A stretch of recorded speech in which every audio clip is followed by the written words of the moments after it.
Hello everyone.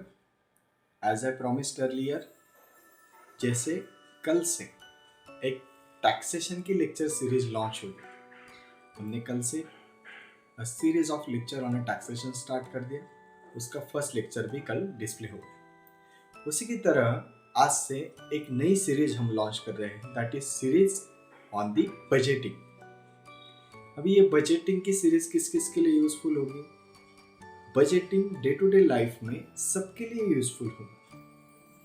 Budget कैसे prepare होता है, उसके कौन कौन से फैक्टर्स होते हैं, कौन कौन सी कंसेप्ट उसमें इंक्लूडेड होती है, ये सभी चीज़ें लेक्चर सीरीज में कवर की जाए। सो डे टू डे एक्सपेंसेस या कुछ भी परचेस या सेल्स करना हो तो उसके लिए हमें बजट देखने के लिए ये लेक्चर सीरीज इम्पोर्टेंट है। एंड सेकंड, ये पर्टिकुलर सीरीज जो स्टूडेंट एमकॉम में पढ़ रहे हैं, देन जिन्होंने कॉस्टिंग सब्जेक्ट लिया है या मार्जिनल कॉस्टिंग पढ़ रहे हैं, सीए की तैयारी कर रहे हैं, इन सभी के लिए ये सीरीज बहुत हेल्पफुल होने वाली है। So we will understand what is the actual budget. Budget होता क्या?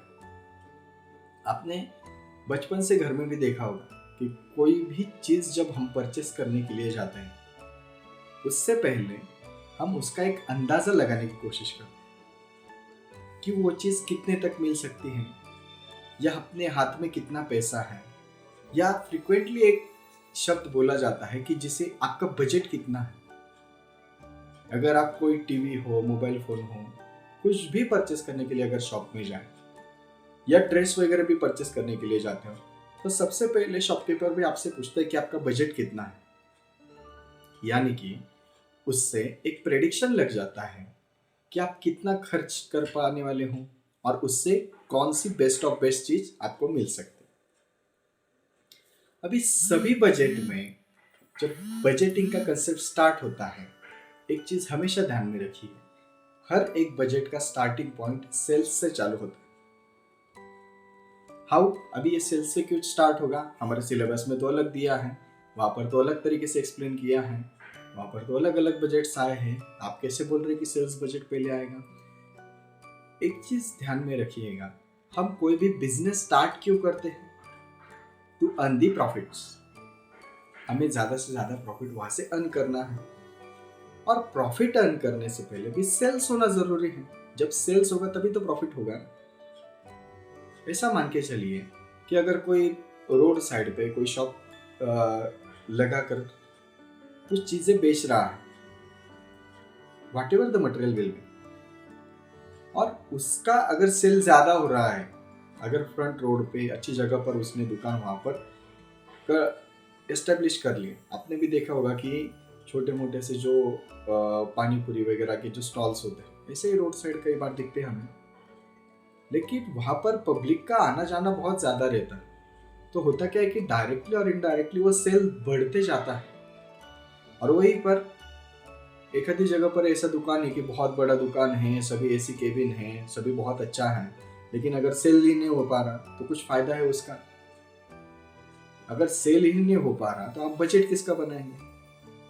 तो depends on the location, depends on the place, आपका जो भी बजट है वो डिफाइन होता है। और जब आपका सेल्स का प्रेडिक्शन हुआ होगा, तभी आप ये पता कर सकते हो कि आने वाले टाइम में कितनी चीजें आप बेच सकते हो।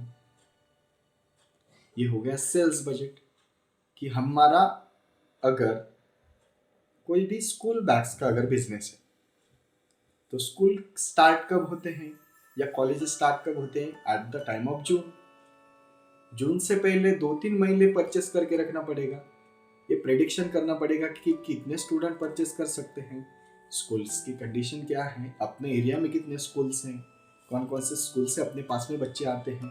ये सभी चीज़ों की क्या करना पड़ता है? एक प्रेडिक्शन करके चलना पड़ता है। दैट प्रेडिक्शन और that expectation is called as the budget. अभी सेल्स एक बार आपको समझ में आ गए तो उसके बाद में आ जाता है कि परचेस या प्रोडक्शन बजट। प्रोडक्शन इस वजह से मैंने बोला कि सेल से स्टार्ट होती है। जब सेल होगा तभी तो आप प्रोडक्शन कर पाओगे, तभी तो आप प्रोडक्शन के बारे में सोच पाओगे। ठीक है, तो प्रोडक्शन करने में आपको कौन कौन सी चीजें लगती हैं? मटेरियल लगता है, लेबर लगता है और ओवरहेड लगता है and so many things are. उसमें भी फिक्स्ड ओवरहेड्स, वेरिएबल ओवरहेड्स, वो सभी कंसेप्ट्स भी होते हैं। अभी अगर मुझे प्रोडक्शन करना है तो पहले ही ये देखना पड़ेगा कि मुझे रॉ मटेरियल कितना परचेस करना पड़ेगा, तो उसका एक अंदाजा बनाना पड़ेगा, ठीक है। देन उसके बाद में लेबर कितना लगेगा, कितने लोग काम के लिए लगने वाले हैं। कई बार आपने देखा होगा कि बहुत से शॉप्स होते हैं, छोटे मोटे से शॉप्स या मॉल्स वगैरह या होटल्स वगैरह में भी कुछ जब ज़्यादा रश का पीरियड का टाइम होता है तभी ज़्यादा स्टाफ हायर किया जाता है। आप खुद ने देखा होगा कि जब अमेजोन या जो फ्लिपकार्ट या ऑनलाइन कंपनी है, जब फेस्टिवल सीजन या उनका सेल वगैरह होता है तो एडिशनल स्टाफ वो रिक्रूट कर देते हैं, which is called as the labour budget.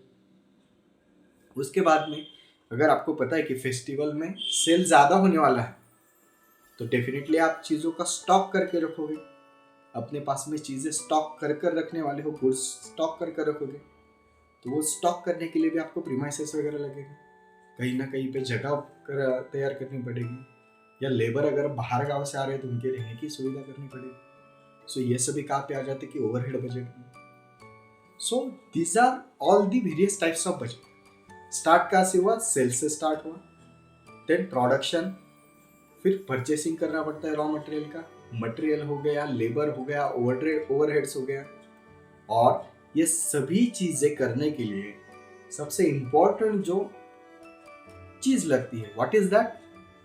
The thing that is the cash, which is called as the cash budget, जो आपके एग्जाम्स के लिए भी बहुत इंपॉर्टेंट होता है। कौन कौन सा? The first one is sales budget and second one that is the cash budget.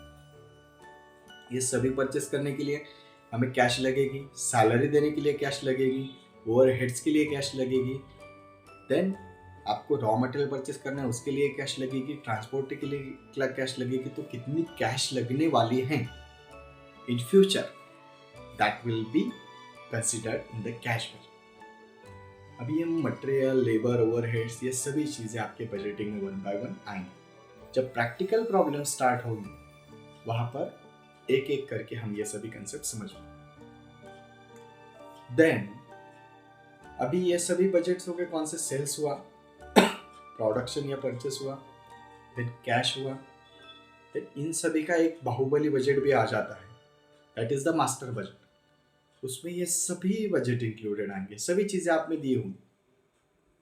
Also in the cash budget आपको सेल्स परचेस कितना करना है क्या नहीं, कैश बजट में सेल्स परचेस कितना करना है क्या है, वो सभी चीजें दी होंगी। You just have to recognise it and paste it in the problem. अभी सेल्स हुआ, परचेस हुआ, प्रोडक्शन हुआ, लेबर हुआ, देन कैश बजट हुआ।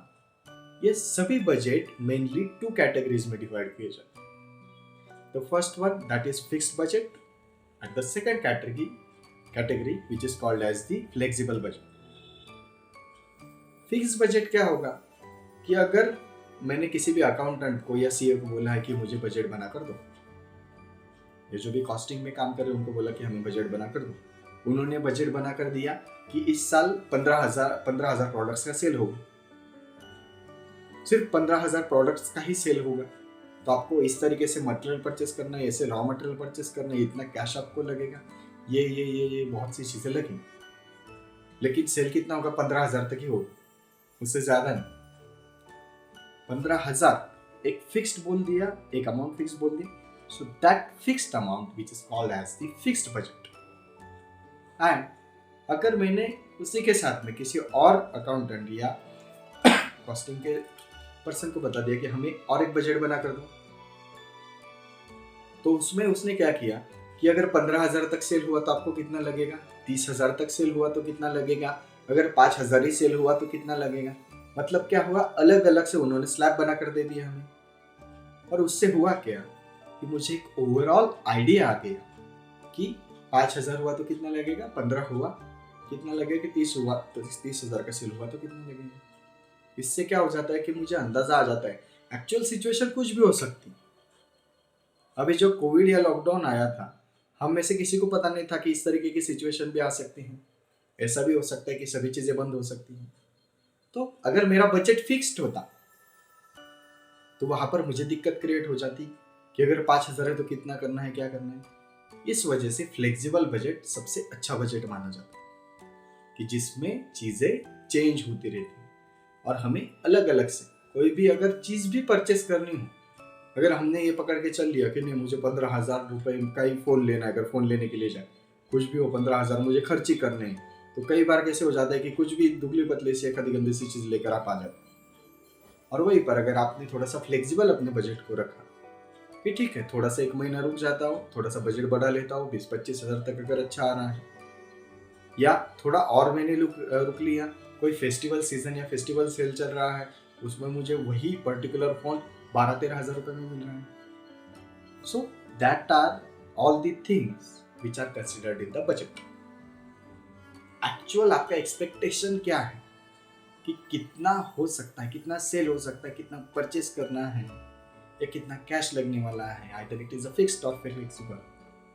This all concepts comes under your budgeting system और द बजटिंग कंट्रोल। इस वजह से इससे यह भी कहा जाता है कि budget as a tool for decision making. कोई भी डिसीजन लेने से पहले हमें बजट को समझ लेना पड़ेगा। ठीक है, अभी नेक्स्ट लेक्चर से थ्रू प्रैक्टिकल हम समझ लेंगे कि एक एक बजट किस तरीके से प्रिपेयर होता है, बजट क्या होता है, कौन सा बजट किस तरीके से होता है, ये सभी कंसेप्ट्स आपको समझ में आ गए होंगे। If you have any doubt please comment below in the comment box.